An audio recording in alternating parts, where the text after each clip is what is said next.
Hello everyone, I'm Ankit and you're watching StudyIQ IS English.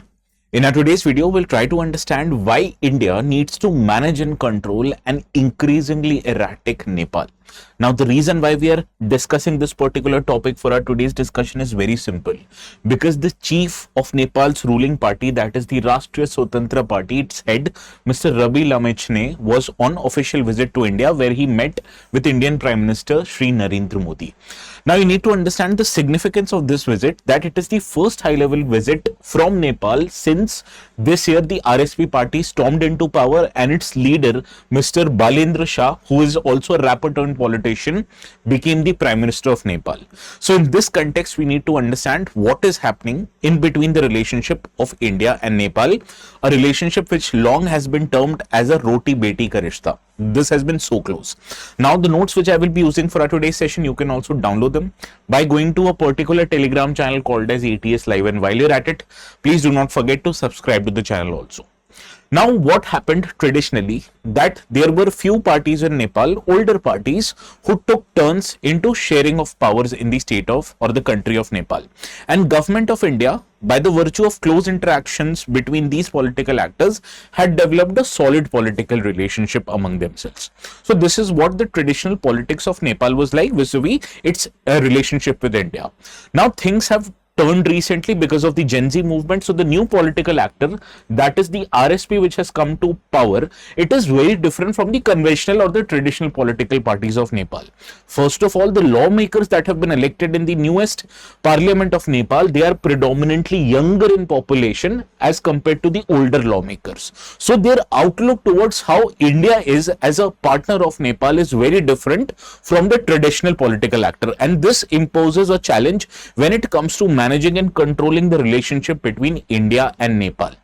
So what you need to understand, that under the prime ministership of Balen Shah, as much as 38% of Nepal's lawmakers are less than 40 years of age. So this decline in the average age of lawmakers in the country of Nepal imposes a new layer of complexity.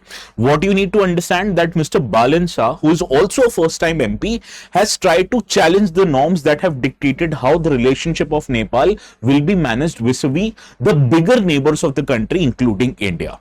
Right? So how it imposes a challenge? Let us try to understand this. Now, on diplomatic front, let us try to first understand the diplomatic related challenge. As soon as the new Prime Minister, Mr. Balen Shah, came into power, he declared that he will not meet bilaterally with any official who is below his own rank, which means he is only going to interact and have one-on-one meetings with prime ministers and presidents of other country. And as a result, he have also stated that he will not take any foreign trip in his first year because he wants to focus on his domestic governance agenda.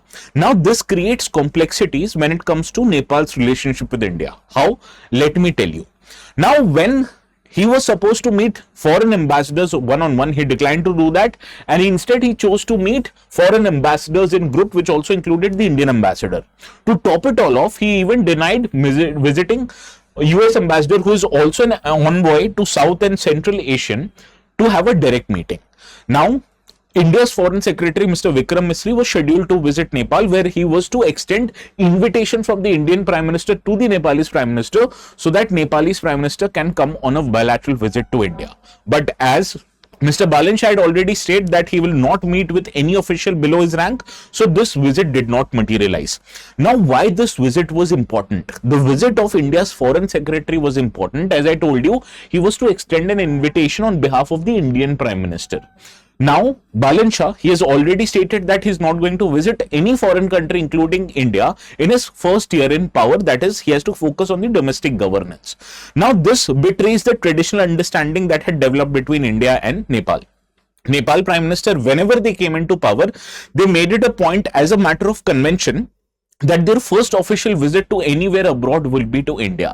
And this helped set both of these governments how the agenda of power sharing, how the agenda of diplomatic interactions between these two countries will be discharged in the tenure of that particular Prime Minister. So that conventional understanding have now been thrown out of the window by the present Prime Minister of Nepal. Now, what you have to understand, there are multiple other challenges associated with it. Since the denial of the Nepali Prime Minister to undertake a foreign visit particularly to India, had raised an option that there will be a diplomatic deadlock between the two governments. So to unlock this deadlock, both of these governments decided that instead of the Nepal's prime minister, the second most powerful political leader in Nepal, Mr. Rabi Lamichhane, the head of the ruling party RSP, is going to visit on the invitation of India's ruling party, that is BJP. This will not just help break the diplomatic chill, but it will also help improve party level engagements between both these ruling parties in the respective countries. Now, how this helps unlock diplomatic chill? Let us try to understand this. When Prime Minister Modi met with Rabi Lamichhane, Prime Minister Modi declared that Nepal is India's priority partner, and New Delhi, that is the government of India, is looking forward to collaborate with the new government and set the bilateral relationship and bring it to greater heights.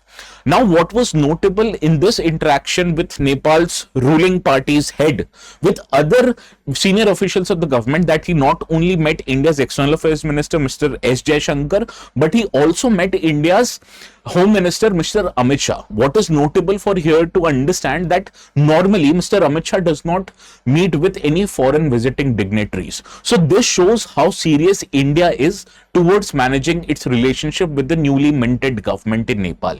And as a result, Nepal's Foreign Minister Mr. Shishil Khanal is also expected to land soon in Delhi.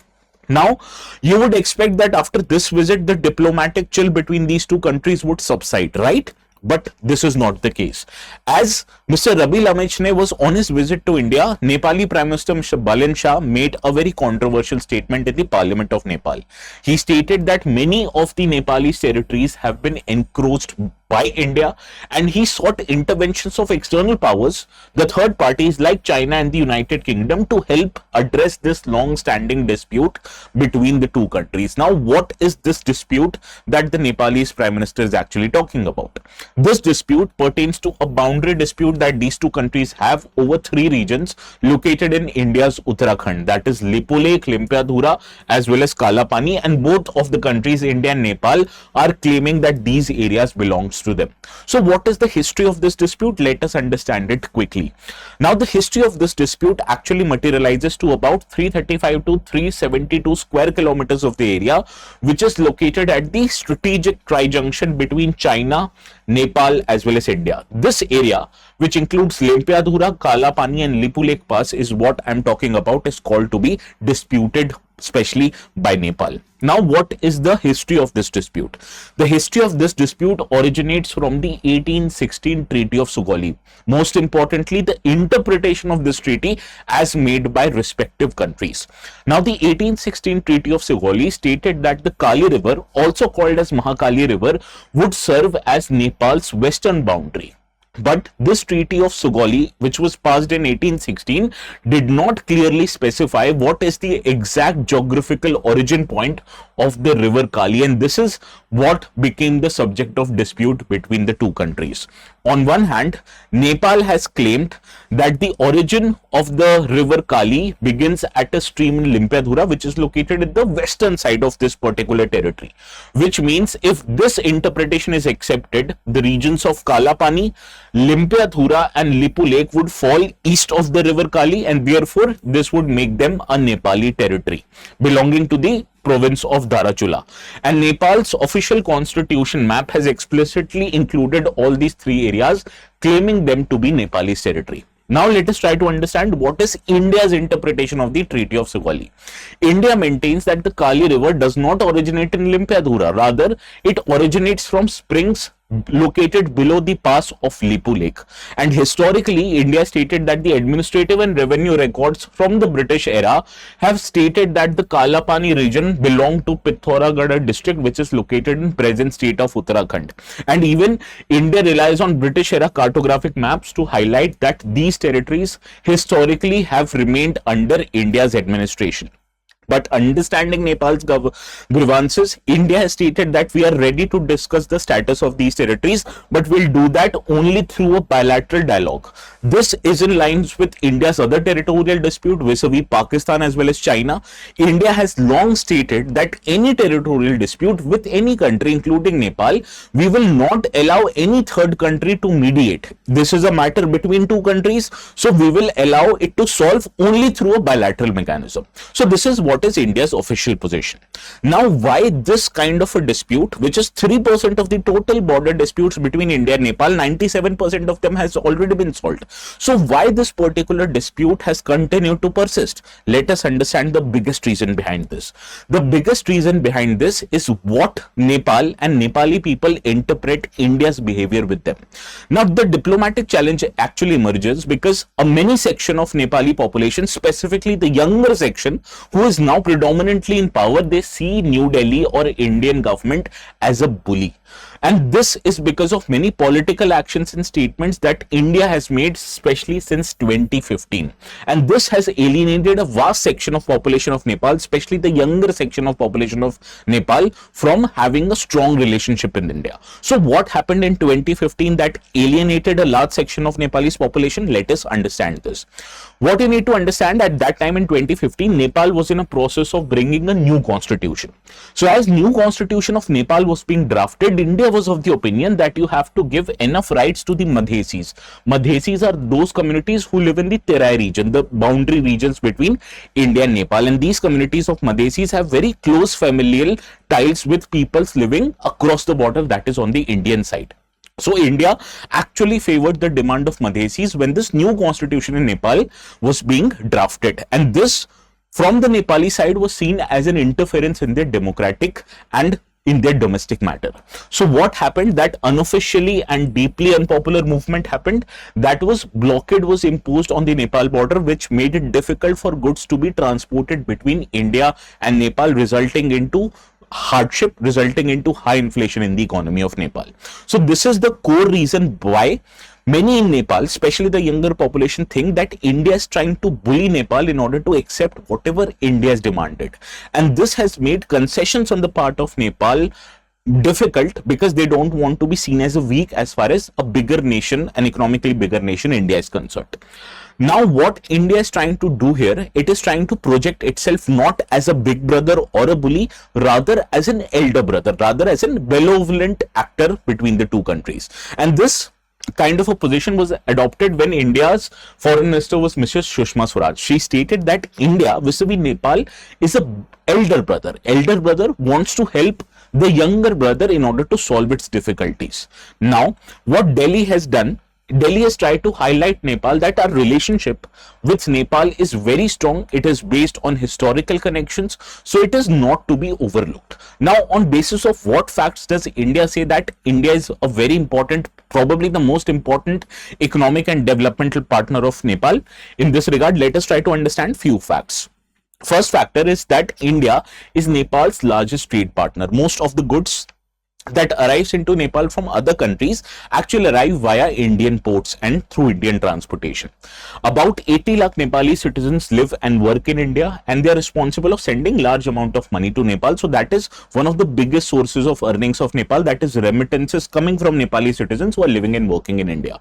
Similarly, 6 lakh Indians live in Nepal who predominantly work in the trade and service sector in the country of Nepal.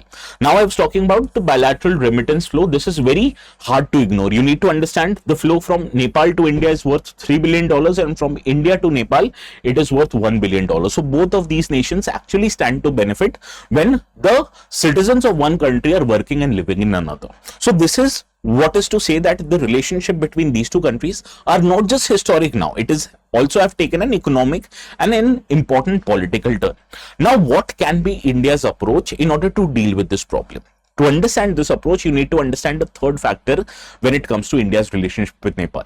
You need to understand the specific geography of Nepal. Nepal is a Himalayan country and it is sandwiched between two of the biggest powers in Asia, that is India and China. And therefore, Nepal serves as an arena of geopolitical contest for influence that is playing out in its capital of Kathmandu. So there are two countries vying for more influence in Nepal, that is India and China, and now a third country, that is US, is trying to become active and take a greater stake in the development of Nepal. So this is why the matters have become complex.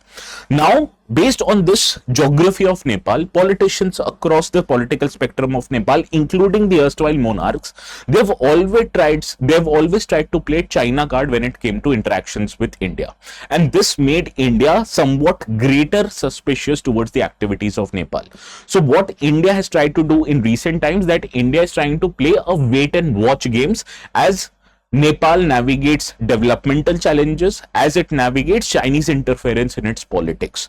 Now, what is the priority of the new government of Nepal? We have to understand that first. The priority of the new government of Nepal, headed by Mr. Balen Shah, is to stabilize its economy, undertake economic reforms, crack down on the corruption that was also a political corruption, and build infrastructure in the country. So, if India is able to help Nepal to deal with such challenges, the relationship between these two countries is anything but going to improve. So what can India do? India, first of all, has agreed to step up its cooperation in all these areas. In addition to that, India has also highlighted that a developmental and economic aid would continue to remain open. Now, here Delhi's position needs to be very surgical. It needs to be very nuanced. Why? So that the Beijing does not get an opportunity to turn the suspicion that Nepalis have towards India into its weapon of choice and reduce India's influence in that country. While on the other hand, India should continue to remain as an elder brother, as a brother who is benevolent, who is considerate of Nepal's problem and is not trying to interfere, rather is trying to help. So this is how, acting as an equal partner, should India look to develop and improve its relationship with Nepal going forward. So this is what our policymakers needs to understand. Now, the topic that we dealt with is a very integral part of international relations, as Nepal is one of our closest neighbors. Therefore, understanding the relationship between these two countries are very essential if you have to write good answers in GS2 paper of UPSC mains. Now, the topic that we have dealt with just because it came in the news. But what about India's relationship with other neighbors? You can understand that by taking admissions into a resolution, that is P2I foundation courses. In addition to the international relations, we also take classes for polity, economy, history, and all the important subjects of UPSC. To take admissions, just go to our website. Before making the payment, if you add the code ATS Live, you are going to get maximum discounts on all the courses. So this is all from my side for today. Now, before ending our today's discussion, this is a question that I want you to solve. This question actually appeared in UPSC 2016. They've asked you community in the news and where are they located? Kurds, Madhesis, and Rohingyas. Please do identify the correct answers in the comment section. Not at all difficult if you have followed our today's discussion diligently. And if you're waiting to download the notes, this is where you'd find them on the Telegram channel called as ATS Live. So this is all from my side for today. Please have a very good day. We'll see each other again on Monday.